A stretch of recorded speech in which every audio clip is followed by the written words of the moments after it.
बहुत बहुत धन्यवाद माननीय संचालक महोदय को। सबसे पहले सम्राट अशोक महान के धर्म चक्र से सुशोभित भारत के राष्ट्रीय ध्वज तिरंगे को नमन करता हूँ। समता, स्वतंत्रता, बंधुत्व, न्याय, विभिन्न धर्म, जात, संप्रदायों को अपने अंदर समाहित करने वाले भारत के एकमात्र राष्ट्रीय धर्म ग्रंथ भारतीय संविधान को नमन करते हुए महामानव शाक्य मुनि तथागत गौतम बुद्ध को नमन करता हूँ। 16 महाजनपदों में विभक्त भारत को एक सूत्र में पिरोने वाले अखंड भारत के निर्माता, राष्ट्र विधाता सिकंदर जैसे आक्रांता को, विदेशी आक्रांता को उल्टे पांव खदेड़ने वाले प्रथम स्वतंत्रता संग्राम सेनानी चक्रवर्ती सम्राट चंद्रगुप्त मौर्य जी को नमन करते हुए भारत की सीमाओं को सुदूर देशों तक विस्तार करने वाले सम्राट अशोक महान जी को नमन करते हुए हमारे बीच प्रोफेसर साहब उपस्थित हैं, माननीय तेजस गौर जी का और माननीय पटेल जी का और इनके साथ सभी वरिष्ठ जनों का, हमारी बहनें और बच्चों का सबका स्वागत करते हुए धम्म विजय दिवस पर हमारे जो पूर्व वक्ता हैं सभी साथियों ने काफ़ी अच्छा उस पर प्रकाश डाला, काफ़ी अच्छी चर्चा की। उसमें से मैं बहुत संक्षिप्त में मैं कुछ बातें आप लोगों के बीच रखना चाहता हूँ। जैसे कि जो धम्म विजय दिवस है, आज इसको दशहरा करते हैं और जो हमारे प्रोफेसर साहब तो विद्यालय में पढ़ाते हैं, उन्होंने देखा होगा और अभी भी शायद महसूस करते होंगे इस चीज़ को। कुछ दिन पहले तक हिंदी की किताबों में उसको विजयदशमी कहा जाता था। मतलब 2282 वर्षों के बीच में क्या क्या परिवर्तन हुए। 2282 वर्ष पूर्व उसको धम्म विजय दिवस कहा जाता था, फिर बीच में हिंदी की किताबों में उसको विजयदशमी कहा गया और अब विजयदशमी को दशहरा कैसे कन्वर्ट किया गया दशहरे में, वो सब आप देख ही रहे हैं। वो तो इस बार कोरोना का प्रकोप है, इस वजह से आपको थोड़ा शांति दिख रही है, वरना आज के दिन आपको चारों तरफ तांडव दिख रहा होता रावण को लेकर के। तो मैं इस पर बहुत संक्षिप्त में प्रकाश डालूंगा। जैसा कि आप सब जानते हैं, सम्राट अशोक महान ने कलिंग युद्ध के पश्चात धम्म विजय दिवस, धम्म विजय की घोषणा की रणभेरी को छोड़ करके। तो जो कलिंग युद्ध था, भारत के इतिहासकारों ने कलिंग युद्ध से सम्राट अशोक महान को बदनाम करने का काम किया कि सम्राट अशोक ने जो है इतना बड़ा रक्तपात किया। लेकिन कलिंग युद्ध के कारण क्या थे, कलिंग युद्ध क्यों हुआ, उसके अंदर जो रीजन था उसको किसी ने नहीं बताया। कलिंग युद्ध का सबसे बड़ा रीजन ये था कि उस समय जो मगध और कलिंग दोनों पड़ोसी राज्य थे और चूंकि कलिंग समुद्री सीमा के नजदीक था, जो भारत का आवागमन था वो पानी के जहाजों के माध्यम से होता था और मगध राज्य का जो कीमती वस्तुएं थी पानी के जहाज से मगध आती थी। तो कलिंग में कुछ लुटेरे टाइप के लोग थे, आक्रांता थे। जैसे अभी इस समय सोमालिया एक अफ्रीकन देश है, वहां भी ऐसा ही है कि किसी भी देश का कोई शिप जाता है और सोमालिया में कुछ आतंकवादी टाइप के लोग हैं, वो वहां से लूट लेते हैं, उसको बेशकीमती चीजें लूट लेते हैं।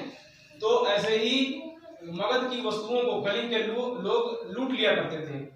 जब कलिंग के लोगों को सम्राट अशोक महान ने, क्योंकि सम्राट अशोक के पास वहां के जो व्यापारी थे मगध के, वो लोग गए और कहा कि इस तरह की समस्याएं हो रही, इस घटनाओं से मगध के राजकोष को भी नुकसान होता है।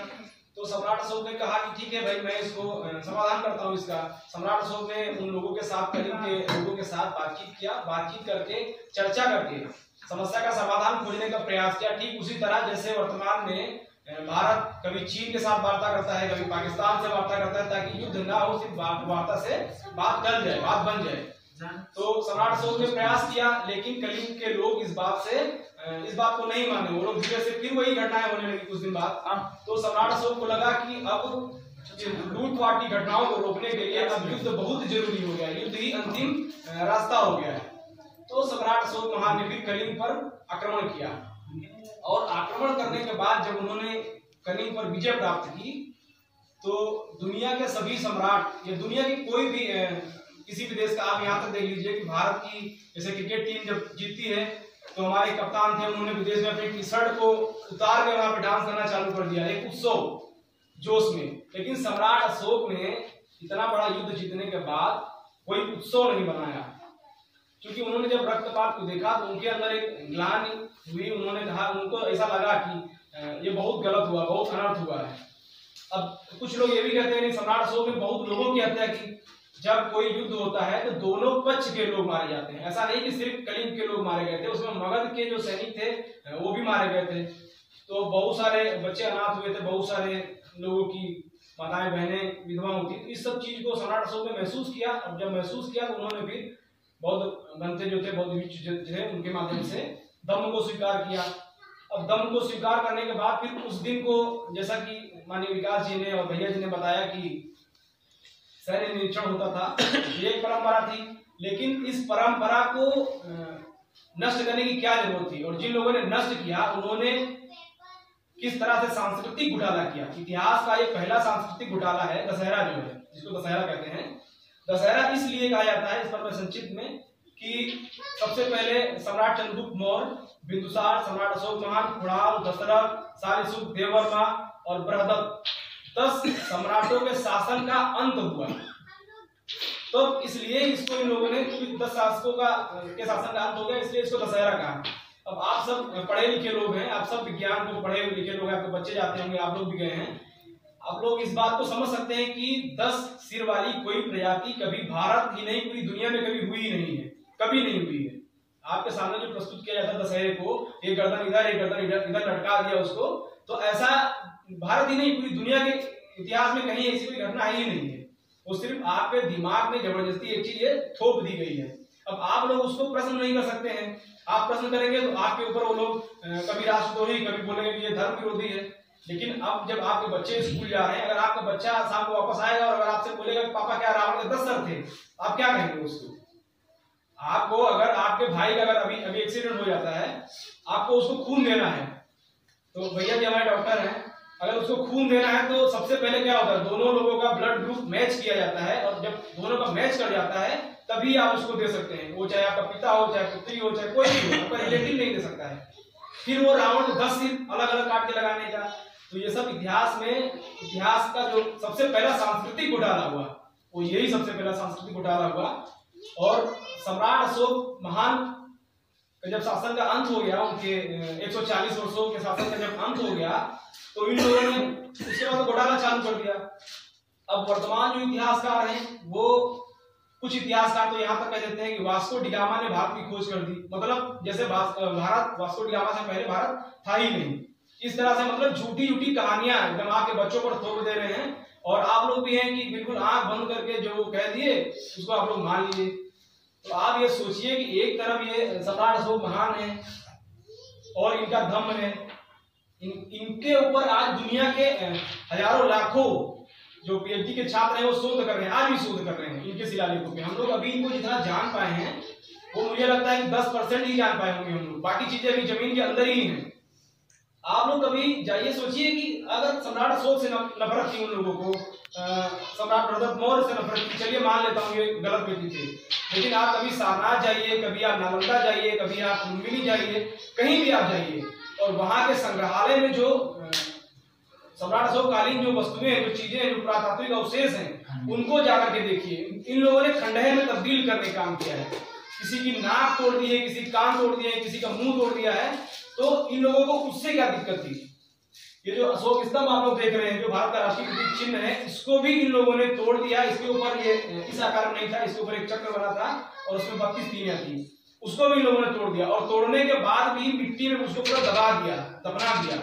सैकड़ों साल बाद उसको खोदा गया। तो शुक्र है भारत में अंग्रेज आए और अंग्रेजों ने खुदाई का काम किया और उसके बाद इतिहास को आप लोगों के सामने उजागर किया, वरना आप लोग आज तक जान ही नहीं पा रहे होते कि सम्राट अशोक महान थे कौन। तो ऐसे बहुत सारे सांस्कृतिक घोटाले हमारे इतिहास में हुए हैं। जैसे कि एक हिंदी का गीत है, मुझे याद आ रहा है, जिसमें काफी पुराना गीत है। लोग कहते हैं कि जहां डाल डाल पर सोने की चिड़िया करती थी बसेरा, वो भारत देश है मेरा। मतलब कवि ने एक ऐसे भारत की परिकल्पना की है कि जहां डाल डाल पर, हर डाल पर, हर पेड़ पर सोने की चिड़िया रहती थी, ऐसा भारत था। और आप सभी ग्रामीण क्षेत्रों से हैं, आप लोग शादी बारातों में महिलाओं को एक मंगल गीत गाते हुए देखते होंगे। महिलाएं एक मंगल गीत गाती हैं कि सोने की थाली में खाना परोसो। मतलब एक तरफ कवि कह रहा है कि डाल डाल पर सोने की चिड़िया, और एक तरफ महिलाएं कह रही हैं कि सोने की थाली में खाना परोसो। मतलब इतना संपन्न भारत, इतना खुशहाल, इतना खुशहाल और समृद्ध भारत कब था, कि किसके शासनकाल में था? वो कोई और नहीं, वो यही सम्राट अशोक महान का शासनकाल था, जिन्होंने कोरिया जैसे देश को उस समय, अब के 2300 वर्ष पूर्व कोरिया जैसे देश को इन्होंने कर्ज दिया। आज आप देखिए पूरा भारत विश्व बैंक के कर्जे में दबा हुआ है। सम्राट अशोक महान का ही शासनकाल था कि जब भारत का पूरी दुनिया पर 35% निवेश हुआ करता था। आज आप भारत में देखिए सेनाओं में, सेना की जो संसाधन है उसमें आप 75-76% FDI लागू कर दिया विदेशी चीजों को। तो इतना आत्मनिर्भर, इतना संपन्न भारत सम्राट अशोक महान के समय था। तो ऐसे सम्राट अशोक महान को मैं नमन करता हूँ और यहाँ पर आए हुए सभी सम्मानित बंधुओं का, बहनों का स्वागत वंदन करते हुए अपनी बात को समाप्त करता हूँ। नमो बुद्धाय। जय सम्राट अशोक महान।